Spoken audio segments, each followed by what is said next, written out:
درود پاک کب کب کہاں کہاں اور کیسے کیسے کام آتا ہے۔ ایک بہت ہی خوبصورت واقعہ، بڑا ایمان افروز واقعہ ہے جو میں آپ کے سامنے پیش کرتا ہوں۔ ایک دوست نے اپنے ایک دوسرے دوست کو قرض دیا، اور جب اس نے قرض دیا تو وہ قرض ایک بڑی اماؤنٹ تھی، 3000 دینار۔ وہ ٹائم آ گیا جب اس ٹائم وہ قرض لینے کے لیے اپنے دوست کے پاس گیا کہ بھائی مجھے میرے پیسے واپس دو، تو اس نے کہا کہ پیسے تو نہیں ہے میرے پاس، میں کولیپس ہو گیا ہوں، بزنس اب میرا ختم ہو گیا ہے، میں تمہاری رقم نہیں دے سکتا۔ اس نے ایک اور ٹائم دے دیا اسے کہ ٹھیک ہے اب اتنے دنوں کے بعد میں دے دوں گا۔ وہ ٹائم بھی گزر گیا، اور جب وہ ٹائم بھی گزر گیا تو اس کے بعد اس دوست نے کہا کہ اب تو پیسے دے دو بھائی، میرا ٹائم پورا ہو گیا ہے۔ پھر نہ دے سکا ٹائم۔ آخر کار معاملہ جو ہے وہ کورٹ میں چلا گیا، قاضی کے پاس چلا گیا۔ اب قاضی نے جس کو پیسے دینے تھے اس کو بلایا اور کہا کہ بھائی آپ کو اس کے پیسے دینے ہیں؟ کہتا ہے ہاں پیسے تو دینے ہیں۔ تو کہا پھر دیتے کیوں نہیں ہو؟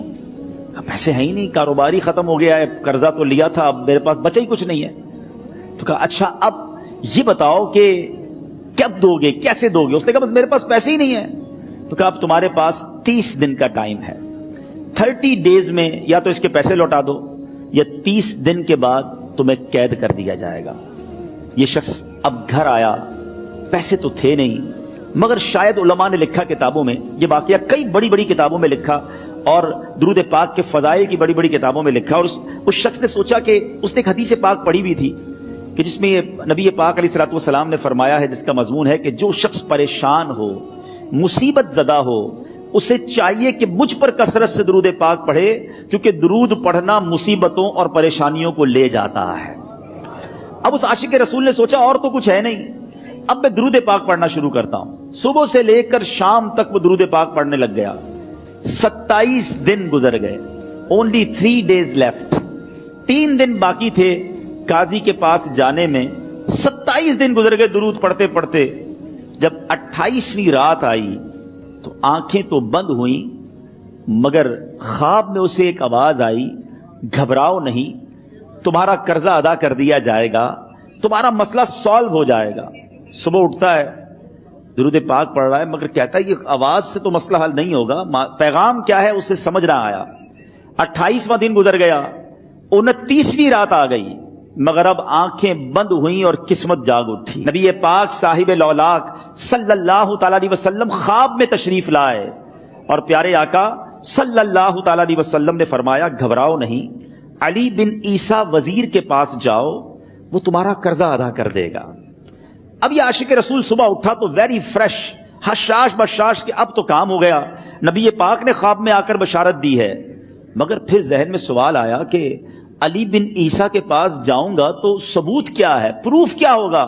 میں جا کر اس کو کہوں گا کہ میرا قرضہ دے دو تو ایسے تو قرضہ نہیں دے دینا، اور میں نے اس کو کہا کہ مجھے نبی پاک نے خواب میں کہا ہے، اور اس نے اگر مجھ سے کوئی نشانی مانگی تو میں نشانی کیا دوں گا؟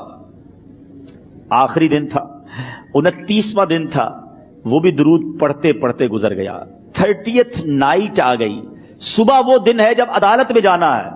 اب اس رات پھر نبی پاک علیہ الصلوۃ والسلام خواب میں تشریف لائے، اور آقا علیہ الصلوۃ والسلام نے فرمایا کہ علی بن عیسیٰ وزیر کے پاس جاؤ، وہ تمہارا قرض ادا کر دے گا۔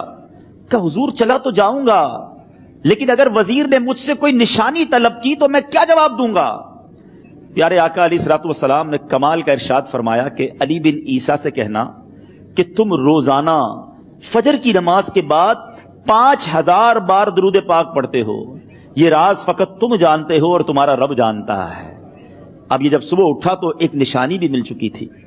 عدالت میں جانے سے پہلے وزیر کے دربار میں پہنچ گیا، اسے یہ ڈر تھا کہ آج پیسے نہ لوٹائے تو سزا ہو سکتی ہے۔ جب وزیر کے دربار میں پہنچا تو وزیر اپنے مشیروں کے ساتھ بیٹھا تھا۔ کہا مجھے آپ سے بات کرنی ہے۔ کہا بتاؤ کیا بات کرنی ہے؟ کہا میں ایک پیغام لایا ہوں آپ کے لیے۔ اچھا کس کا پیغام لائے ہو؟ کہا میں نبی پاک جناب محمد مصطفیٰ صلی اللہ تعالی علیہ وسلم کا پیغام لایا ہوں۔ وہ عاشق رسول وزیر تھا، کہتا بتاؤ میرے آقا نے کیا پیغام دیا ہے؟ کہا حضور میں 3000 دینار کا مقروض ہوں، آج آخری دن ہے، اور میرے آقا نے مجھے بشارت دی ہے کہ آپ سے کہوں کہ آپ میرا قرض ادا کر دیجئے۔ علی بن عیسیٰ کہتا ہے کوئی ثبوت ہے آپ کے پاس؟ کوئی دلیل بھی ہے آپ کے پاس؟ میں کیسے مان لوں کہ آپ کو نبی پاک علیہ الصلوۃ والسلام نے بھیجا ہے؟ عاشق رسول کہتا ہے خالی ہاتھ نہیں آیا، میرے آقا نے مجھے دلیل بھی عطا فرمائی ہے، مجھے ایک ایویڈنس بھی دیا ہے، اور پروف یہ ہے حضور کہ آپ روزانہ صبح فجر کی نماز کے بعد نبی پاک صلی اللہ تعالی علیہ وسلم کی بارگاہ میں درود و سلام کا نذرانہ پیش کرتے ہیں. جب تک 5000 کا عدد پورا نہیں ہوتا آپ اس وقت تک کسی اور سے بات نہیں کرتے. اور اے وزیر صاحب، یہ رات صرف آپ کو پتا ہے اور آپ کا رب جانتا ہے. اللہ اکبر. وہ وزیر تو جس کو کہے نا جھوم اٹھا، ایسا عاشق رسول وزیر تھا جو روزانہ صبح 5000 درود پڑھتا ہو. اس کی تو عید ہو گئی نا.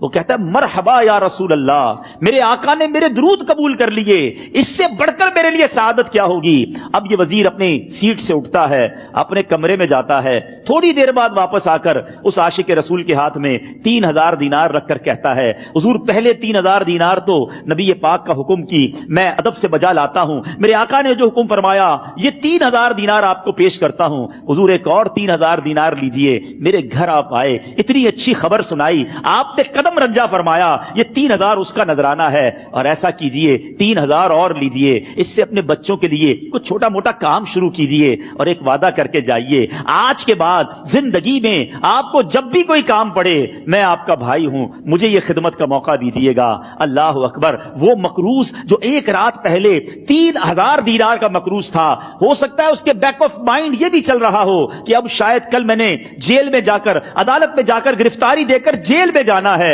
مگر اب 9000 دینار ہاتھ میں ہیں. عاشق رسول جھومتا ہوا نبی پاک کی یاد میں گھومتا ہوا اب عدالت میں پہنچا. عدالت میں everybody expecting over there کہ آج اس نے آنا ہے اور آ کر کہنا یہی ہے کہ پیسے تو نہیں ہیں، گرفتار کر لو. مگر جا کر اس عاشق رسول نے 3000 دینار جج صاحب کے ہاتھ میں رکھ دیے. قاضی کہتا ہے پہلے تو یہ بتاؤ پیسے آئے کدھر سے؟ تم تو کہتے تھے غریب ہوں، تم تو کہتے تھے کاروبار نہیں ہے، ایک مہینے میں اتنی بڑی رقم کا انتظام کیسے ہو گیا؟ سبحان اللہ. اس عاشق رسول نے گویا زبان حال سے یہ کہا ہوگا کہ یہ تو کرم ہے ان کا، ورنہ مجھ میں تو ایسی بات نہیں، اتنا دیا سرکار نے مجھ کو، اتنی میری اوقات نہیں. اس نے وہ پورا واقعہ بھری عدالت میں سنا دیا. اللہ اکبر. میرے پیارے اسلامی بھائیوں ذرا سوچو پہلے زمانے میں کیسے عاشقان رسول ہوا کرتے تھے. وہ جج، وہ قاضی بھی کیسا سرکار علیہ الصلوۃ والسلام کا عاشق تھا. اپنی سیٹ سے اٹھتا ہے، بھرے دربار میں، بھری عدالت میں، وہ اپنے چیمبر میں، اپنے کمرے میں جاتا ہے اور تھوڑی دیر بعد واپس آ کر اس کے ہاتھ میں بھی 3000 دینار ہیں. اور وہ 3000 دینار جو ہے وہ اس عاشق رسول کے ہاتھ میں رکھتا ہے کہ سارا ثواب علی بن عیسیٰ کیسے لے جائے، میں بھی تو نبی پاک کا غلام ہوں، میں تمہارا قرضہ میں ادا کرتا ہوں. اچھا، اب ایک اور عجیب سینیریو یہ بن گیا کہ جس نے کیس کیا تھا، جس نے دعویٰ کیا تھا، وہ بھی یہ سارا منظر دیکھ رہا تھا.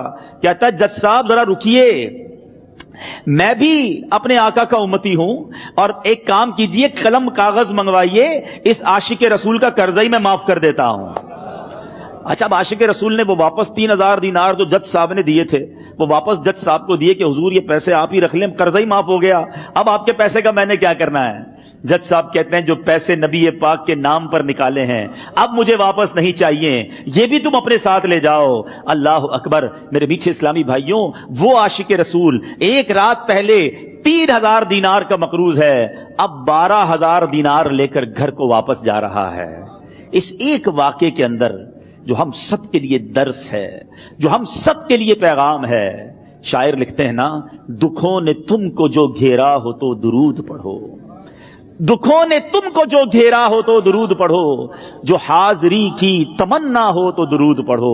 آج ہم بہت ساری پرابلمز میں ہوتے ہیں. یہاں بھی ہو سکتا ہے میرا کوئی بھائی بیمار بیٹھا ہو، کوئی قرضے میں ڈوب گیا ہو، کسی کا کوئی بزنس پرابلم چل رہا ہو، کوئی فیملی ایشو میں ڈسٹرب ہو، آپ کسی بھی پرابلم میں ہیں، خدا کی قسم درود پاک ایسا وظیفہ ہے. لوگ بہت سارے وظائف پوچھتے رہتے ہیں، بہت سارے جناب وظائف کے بارے میں معلومات کرتے رہتے ہیں. سچی بات یہ ہے ہر درد کی دوا ہے صلی علی محمد، ہر درد کی دوا ہے صلی علی محمد، تعویذ ہر بلا ہے صلی علی محمد. تو خدا را اپنی زندگی میں درود پاک کو شامل کر لیجئے، اور آپ بلیف کریں جب آپ نے کثرت سے درود پاک پڑھنے شروع کر دیے آپ اپنی آنکھوں سے دیکھیں گے آپ کے پرابلم دور ہو رہے ہیں، آپ کی صحت اچھی ہو رہی ہے، آپ کے قرضے اترنے شروع ہو گئے ہیں، روزگار میں آپ کے برکت ہونا شروع ہو جائے گی، آپ کے چہرے پہ نور آنا شروع ہو جائے گا. آپ کی زبان میں اثر